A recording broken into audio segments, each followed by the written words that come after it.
Hello दोस्तों, good morning. Educated coaching classes में मैं आप सभी लोगों का स्वागत करता हूं। मुझे आशा है कि आप लोग खुश होंगे, खुशहाल होंगे और मस्ती के साथ पढ़ रहे होंगे। तो आज हम लेकर आए हैं बीए फर्स्ट सेमेस्टर का 21वां भाग, जिसका टॉपिक है संस्कृति। इस संस्कृति के संबंध में हम उसकी भूमिका को समझेंगे, उसके अर्थ को समझेंगे, उसकी परिभाषा को समझेंगे और उसके प्रकार के बारे में भी समझेंगे। तो यह जो टॉपिक है परीक्षा की दृष्टि से बहुत बहुत बहुत महत्वपूर्ण है। यदि जो छात्र इस वीडियो को भली प्रकार से अध्ययन करेगा और नोट्स को मेंटेन करेगा, हमें आशा है कि उसको परीक्षा हाल में किसी प्रकार की दिक्कत का सामना नहीं करना पड़ेगा।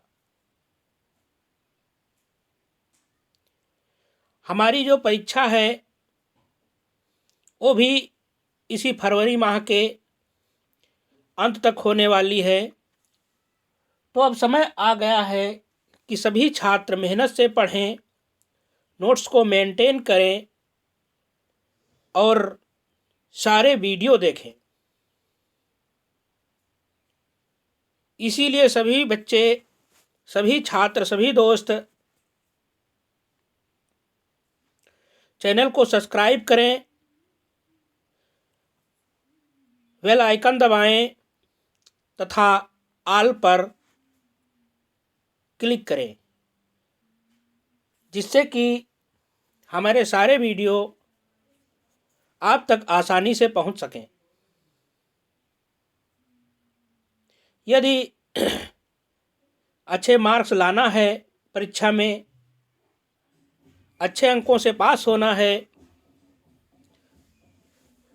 तो सभी छात्र चैनल को सब्सक्राइब करें, बेल आइकन दबाएं तथा ऑल पर क्लिक करके हमारे सारे वीडियो प्राप्त कर सकते हैं, वीडियो वाले ऑप्शन पे क्लिक करके।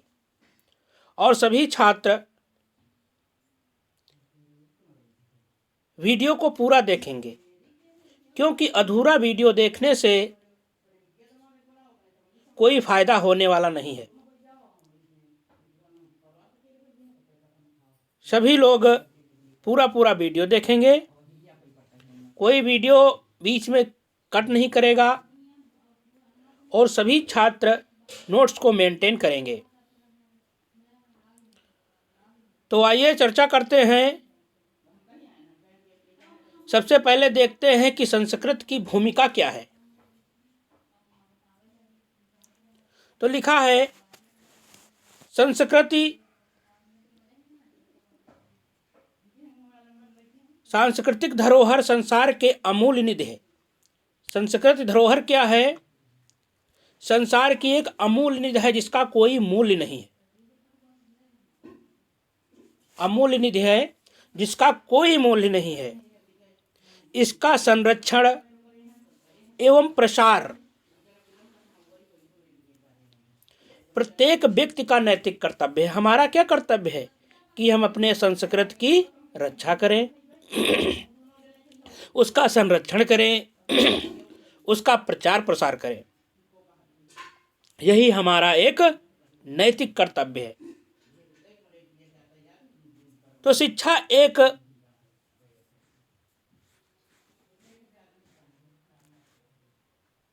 ऐसा साधन है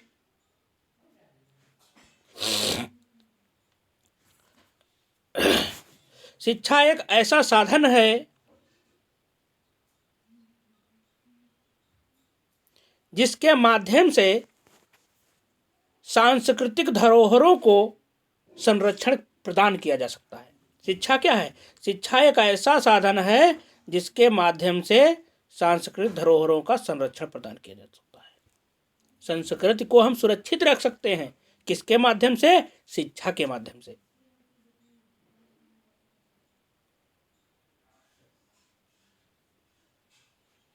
सांस्कृतिक धरोहरों के संरक्षण में शिक्षा के कार्य एवं भूमिका को समझने से पहले, मतलब संस्कृत के धरोहरों को अगर जो ध्यान में रखा जाए, उसके संरक्षण में शिक्षा के कार्य, शिक्षा की भूमिका को समझने से पूर्व पहले हम क्या करेंगे, हमें यह जानना आवश्यक होगा कि संस्कृत हम किसे कहते हैं। तभी तो हम समझ पाएंगे संस्कृत क्या है, इसका क्या अर्थ है, ये हम समझेंगे सबसे पहले।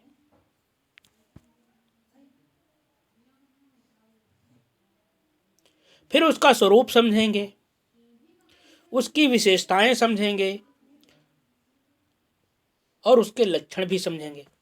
तो सबसे पहले हम संस्कृत का अर्थ देख लेते हैं, उसकी परिभाषा देख लेते हैं क्या है, और संस्कृत कितने प्रकार की होती है और संस्कृत किसे कहते हैं। सबसे पहले इन बातों पर हम चर्चा करेंगे, क्योंकि जड़ से स्टार्ट करो, जिसकी जड़ सही होगी वही पौधा ऊपर की ओर विकास करेगा। तो सबसे पहले हम संस्कृत क्या है इसके बारे में समझेंगे, इसके अर्थ को समझेंगे, इसके प्रकार को समझेंगे, उसके तत्पश्चात हम उसकी लक्षण विशेषताएं उस पर भी प्रकाश डालेंगे। तो आइए देखते हैं कि संस्कृत का क्या अर्थ है।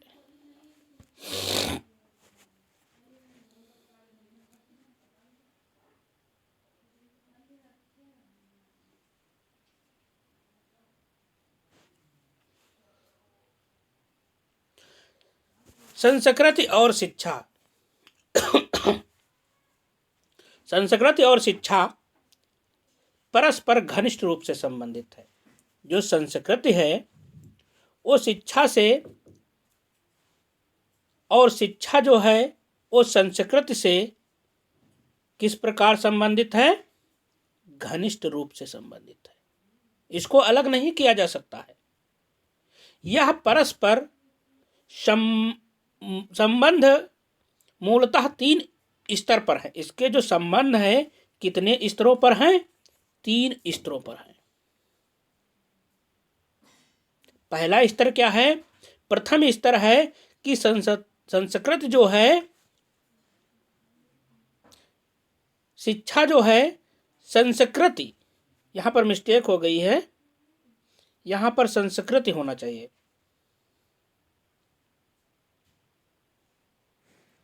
क्या होना चाहिए, संस्कृति होना चाहिए। भी देखो हम सही करते हैं, ठीक। शिक्षा संस्कृति की वाहक है।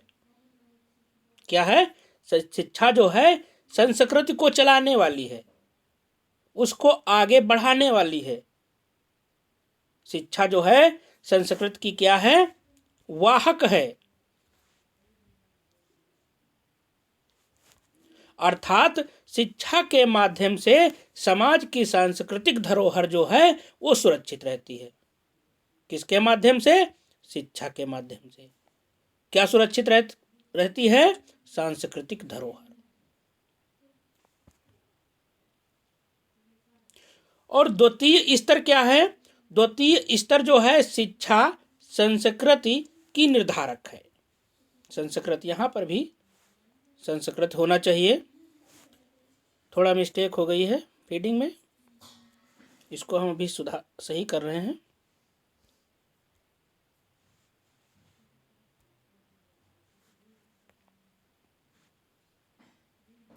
ठीक, सही हो गया।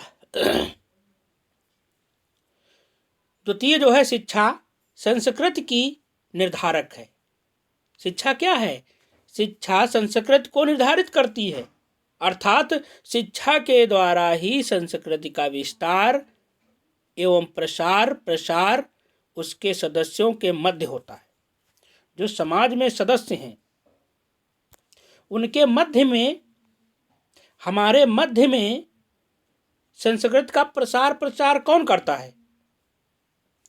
शिक्षा करती है। इसीलिए कहा गया है शिक्षा जो है संस्कृत की वाहक है। शिक्षा के माध्यम से समाज की सांस्कृतिक धरोहर जो है वो सुरक्षित रहती है। और द्वितीय है, शिक्षा संस्कृत की निर्धारक है। निर्धारण कौन करता है? शिक्षा करती है। और शिक्षा के द्वारा ही संस्कृति का विस्तार, प्रसार, प्रचार उसके सदस्यों के मध्य होता है। और तृतीय स्तर है कि शिक्षा संस्कृति की निर्धारक है। सांस्कृतिक परिवर्तनों, उन्नयन आदि की दृष्टि में भी शिक्षा की अत्यधिक भूमिका है। संस्कृत में जो परिवर्तन होता है वो किसके द्वारा होता है? शिक्षा के द्वारा होता है। किसके द्वारा होता है? शिक्षा के द्वारा। सांस्कृतिक परिवर्तन किसके द्वारा होते हैं?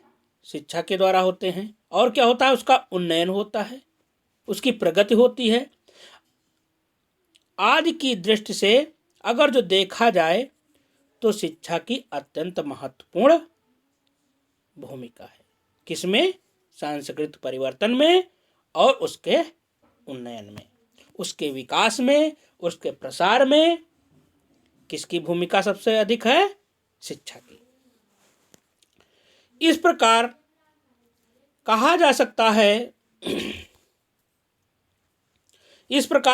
सकता है कि शिक्षा के माध्यम से ही संस्कृति जो है वो जीवित रहती है। किसके माध्यम से? शिक्षा के माध्यम से। संस्कृत शब्द अंग्रेजी भाषा के कल्चर का हिंदी रूपांतरण है। संस्कृति को अंग्रेजी में क्या कहते हैं? कल्चर कहते हैं। और हिंदी में संस्कृत कहा जाता है। तो जो संस्कृत शब्द है वो अंग्रेजी भाषा के कल्चर शब्द का क्या है? हिंदी रूपांतरण है। क्या है? हिंदी रूपांतरण है। जो लैटिन भाषा के शब्द कल्चूरा से बना है। किससे बना है? कल्चूरा से बना है। जर्मन में इसको क्या कहते हैं? जर्मन में भी इसको कल्चर कहा जाता है। लैटिन में कल्चूरा कहा जाता है, इंग्लिश में जर्मन कहा जाता है। और इंग्लिश में कल्चर कहा जाता है और जर्मन में जो है भी कल्चर कहा जाता है। लेकिन हिंदी में इसको क्या कहेंगे? संस्कृत कहेंगे। सभी शब्दों का एक ही अर्थ है। चाहे कल्चूरा मान लो, चाहे कल्चर कहो, चाहे संस्कृति कहो, सभी शब्दों का एक ही अर्थ होता है। और वो अर्थ क्या है? सुधरी हुई स्थिति। जब हमारी स्थिति सुधरती है तो मान के चलो संस्कृत सुधरती है। संक्षेप में संस्कृत मनुष्य के सीखे हुए अच्छे व्यवहारों को कहते हैं। क्या कहते हैं? संस्कृत जो है मनुष्य के सीखे हुए अच्छे व्यवहारों को कहते हैं। जो हम जीवन में अच्छे व्यवहार सीखते हैं, अच्छे विचार सीखते हैं, अच्छे कार्य सीखते हैं, वही क्या है? वही हमारी संस्कृति है। तो आज हम समझ चुके होंगे संस्कृति क्या है, संस्कृत का क्या अर्थ है, इसका शाब्दिक अर्थ क्या है, अंग्रेजी में इसको क्या कहते हैं, जर्मन में इसको क्या कहते हैं और लैटिन भाषा में भी इसको क्या कहते हैं। अब थोड़ी नज़र इसकी परिभाषा पर भी हम छोड़ लेते हैं। तो देखते हैं इसकी परिभाषा क्या है।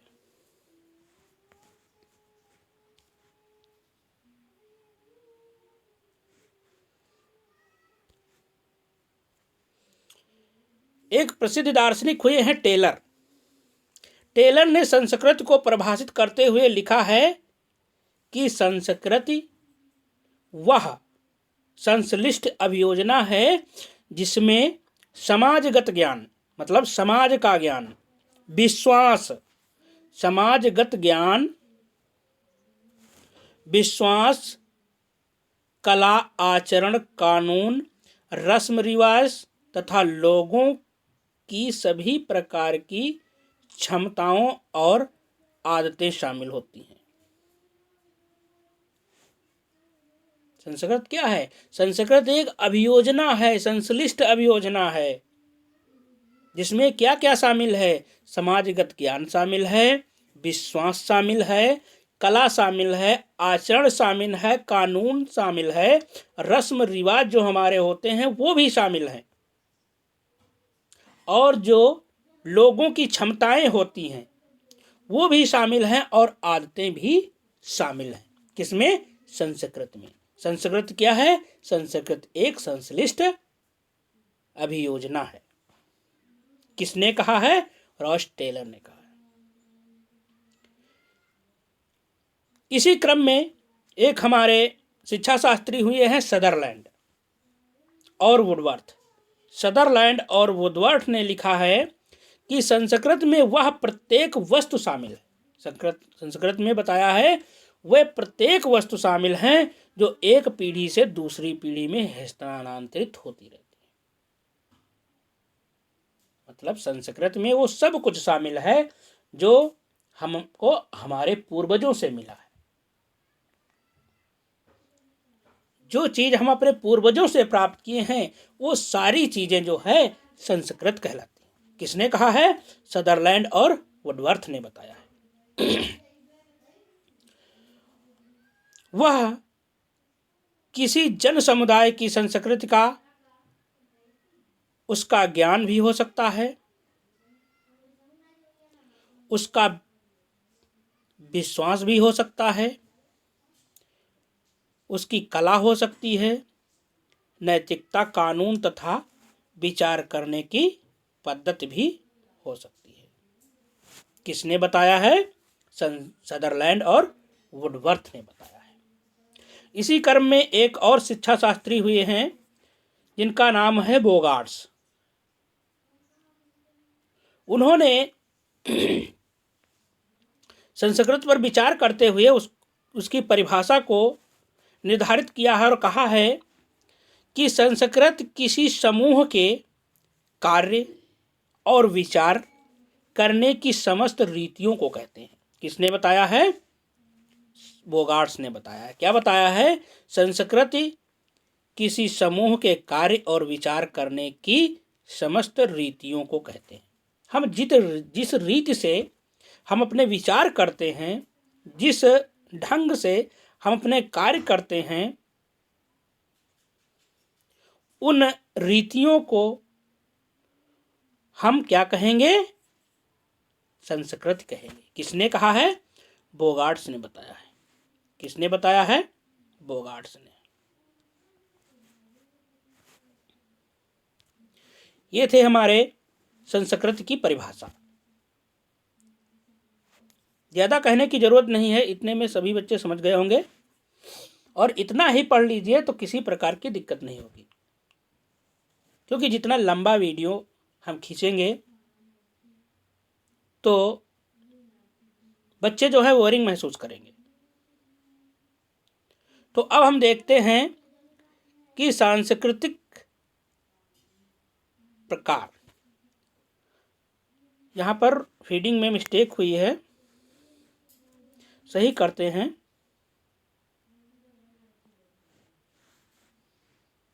थोड़ा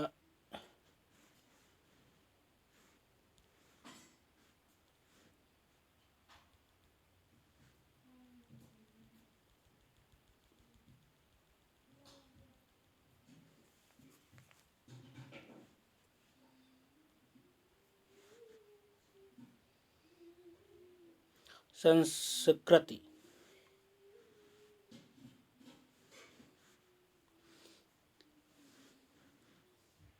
के प्रकार।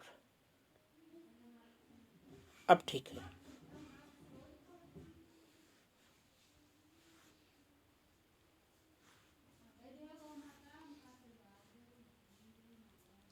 संस्कृति के प्रकार।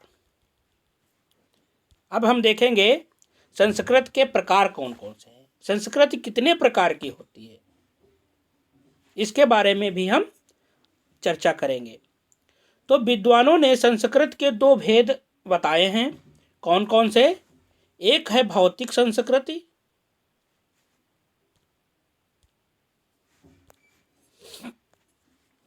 एक है भौतिक संस्कृति और एक है अभौतिक संस्कृति। कितने प्रकार से बताया है? दो प्रकार से, दो भेद किए हैं, दो प्रकार बताए हैं, जिनकी विवेचना हम आगे देखते हैं। पहले देख लेते हैं भौतिक संस्कृति क्या है। भौतिक संस्कृति किसको कहते हैं? सबसे पहले इस पर चर्चा कर लेते हैं, भौतिक संस्कृति पर। इसके अंतर्गत मतलब कि भौतिक संस्कृति के अंतर्गत मनुष्य द्वारा निर्मित हुई समस्त वस्तुएं आती हैं, जिनका निर्माण कौन किया है? मनुष्य ने बनाया है। जो स्पर्श हैं, दृश्य हैं और मूर्त हैं। स्पर्श का मतलब जिनको हम छू सकते हैं, स्पर्श कर सकते हैं, जिनको हम देख सकते हैं, और जो मूर्त होती हैं, साक्षात दिखाई देती हैं,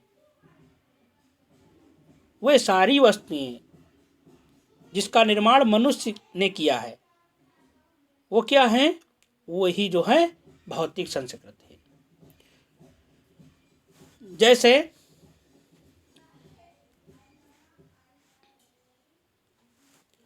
जैसे मकान, मोटरसाइकिल, रेडियो, हवाई जहाज, मशीन आदि, ये क्या है? ये सब भौतिक संस्कृति हैं। क्योंकि मकान का निर्माण कौन करता है? मनुष्य करता है। मोटरसाइकिल का आविष्कार किसने किया? मनुष्य ने किया। हवाई जहाज किसने बनाया? मनुष्य ने बनाया। और मशीनें किसने बनाई? मनुष्य ने बनाई। तो जितनी चीज़ें जो हैं, वस्तुएं जो हैं, मनुष्य द्वारा निर्मित हैं, वो सभी वस्तुएं भौतिक संस्कृति के अंतर्गत आती हैं, जिनको हम संक्षेप में सभ्यता कह सकते हैं। क्या कह सकते हैं? सभ्यता कह सकते हैं। अब देख लेते हैं अभौतिक संस्कृति क्या है। अभौतिक संस्कृति, संस्कृति का आशय संस्कृति के उस पक्ष से है जिसका कोई स्थूल स्वरूप नहीं है, जिसका कोई दृश्य स्वरूप नहीं है। ना तो हम उसको देख सकते हैं, ना हम उसको छू सकते हैं, सिर्फ हम अनुभव कर सकते हैं। तो अभौतिक संस्कृति का कोई भी स्थूल स्वरूप नहीं है, उसका कोई स्वरूप नहीं है, जो विचारों और विश्वासों के माध्यम से मानव व्यवहार को प्रभावित करता है। उसमें क्या है? वो सिर्फ विचार और विश्वास हैं, और इन्हीं विचारों और विश्वासों के माध्यम से जो होता है, मानव प्रभावित होता है। अभौतिक संस्कृति के अंतर्गत हम रीति रिवाज, कार्यकलाप, अभिवृत्तियां और परंपराएं आती हैं। अभौतिक संस्कृति के अंतर्गत क्या आता है? रीति रिवाज आते हैं, क्रियाकलाप आते हैं, अभिवृत्तियां आती हैं, परंपराएं आती हैं। ये रीति रिवाज हमको कभी दिखाई नहीं देंगे, इनका कोई स्थूल स्वरूप नहीं है, सिर्फ हम महसूस करते हैं। अपने जो क्रियाकलाप हैं, सिर्फ हम महसूस करते हैं। हमारी जो परंपराएं हैं, वो मतलब विचारों से निर्मित है। हमारे जो रीति रिवाज हैं, वो हमारे विचारों से निर्मित है, हमारे विश्वासों पर आधारित हैं। जब तक हमारे विश्वास हैं, हमारा विश्वास है, तब तक रीति रिवाज चलते हैं। और जब विश्वास ही टूट जाता है, चाहे जो रीति रिवाज हो, चाहे जो परंपरा हो, तो सारे नष्ट हो जाते हैं। तो जो विचारों से और विश्वासों पर आधारित हैं, उनको क्या कहते हैं? अभौतिक संस्कृति कहते हैं। ये अस्पर्श होते हैं, इनको हम छू नहीं सकते हैं, और अमूर्त होते हैं, इनको हम देख नहीं सकते हैं, हम विश्वासों को देख नहीं सकते हैं, हम अपने परंपराओं को देख नहीं सकते हैं, ना तो इनका कोई स्वरूप होता है। संस्कृति का विनाश कम संभव होता है। संस्कृति जो होती है वो कभी नष्ट नहीं होती है, बहुत कम इसका विनाश देखा गया है। इसका विनाश जो है कम संभव होता है। मानव समाज को प्रभावित करने में अभौतिक संस्कृति अपेक्षाकृत अधिक प्रभावशाली है। जो अभौतिक संस्कृति है वो मानव को अधिक प्रभावित करती है। क्यों? क्योंकि यदि व्यक्ति भौतिक संस्कृति, यहाँ संस्कृति है, यहाँ भी सही कर लेते हैं,